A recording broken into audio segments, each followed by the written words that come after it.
ihahain namin at nabibigyan po ng solusyon.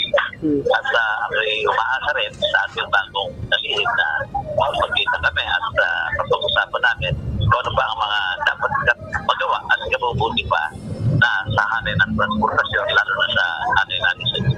Naging bukas ang pintuan ng Department of Transportation o DOTR sa sektor ng mga pampublikong transportasyon ayon sa presidente ng Transport Group na Pasang Mazda na si Obet Martin.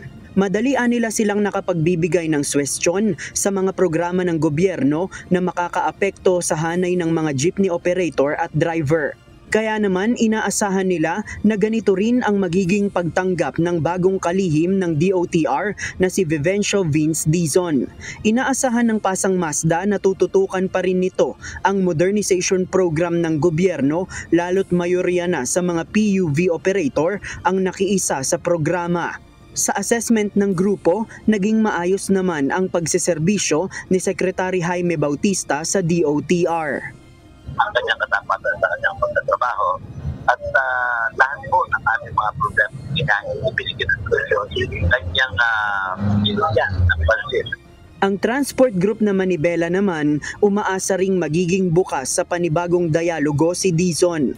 Ayon sa chairman ng grupo na si Marval Buena, hihilingin nila kay Dizon na ibalik pa rin ang 5 taong bisa ng prangkisa ng mga lumang jeepney na hindi pumasok sa consolidation.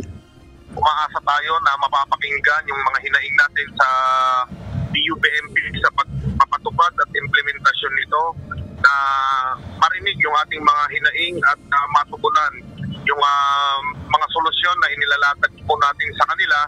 Para kay Valbuena, naging abuso si Secretary Bautista sa kapangyarihan matapos tanggalan ng prangkisa ang mga operator na hindi nakiisa sa Public Transport Modernization Program ng gobyerno. Alam natin na walang kakayanan na hawakan yung posisyon bilang DOTR Secretary, lalo na sa pagpapatupad nitong PUBMP na nagkaroon ng pagmamalabis sa kapangyarihan na kami ay tinanggalan ng mga prangkisa. Ang Transport Group na Piston umaasa ring magiging bukas sa dialogo ang bagong kalihim upang mailatag nila ang mga solusyon sa issue ng mga pampublikong transportasyon. Handa ba siya makipag-usap sa sektor ng transportasyon para resolbahin itong problema sa usapin ng modernization program? Kung handa siya makipag-usap, kami rin ay handang makipagtalastasan para konkreto nating mailatag yung konkretong kalagayan ng sektor ng transportasyon. Pero ayon sa National President ng Piston na si Modi Floranda, duda silang magiging malinis ang serbisyo ni Dizon. Sangkot niya si Dizon sa isyong graft and malversation ng 11 billion pesos na pondo noong 2020 para sa konstruksyon ng New Clark Sports Hub sa Capas Tarlac. Dahil din anya sa proyekto ay naagawan ng lupa ang mga katutubong Aita at napalaya sila sa kanilang mga tinitirhan.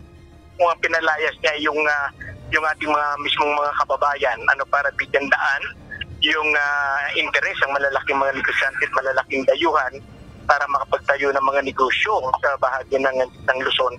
Kaya hindi natin alam na kung bakit siya yung ipinalit ng administrasyon ni Bongbong Marcos. Sa opisyal na anunsyo ng Malacanang, sinabi ni Executive Secretary Lucas Bersamin na si Dizon na ang susunod na kalihim ng DOTR matapos mag-resign si Secretary Bautista dahil sa issue sa kalusugan. Inatasan na rin siya ng Office of the President na simulan ang transition sa pakikipag-ugnayan kay Secretary Bautista. Si Dizon ay dating hepe ng Bases Conversion and Development Authority o BCDA, naging Presidential Advisor for COVID-19 Response at nakasama rin siya ni former DOTR Secretary Art Tugade sa ilang pagsusulong ng mga proyekto sa transportasyon sa ilalim ng Duterte administration. Sa opisyal na pahayag naman ng DOTR, umaasa si Secretary Bautista ng isang smooth transition at sinabing kakailanganin niya rin ang bakasyon upang magpagaling matapos ang kanyang 2.5 taon ng pagseserbisyo sa gobyerno. Sa February 21 ngayong taon, ang opisyal na pag-upo ng bagong kalihim ng DOTR. JP Nunez, UNTV, News and Rescue. Diyos ang aming sandigan, serbisyo publiko ang aming pinahahalagahan.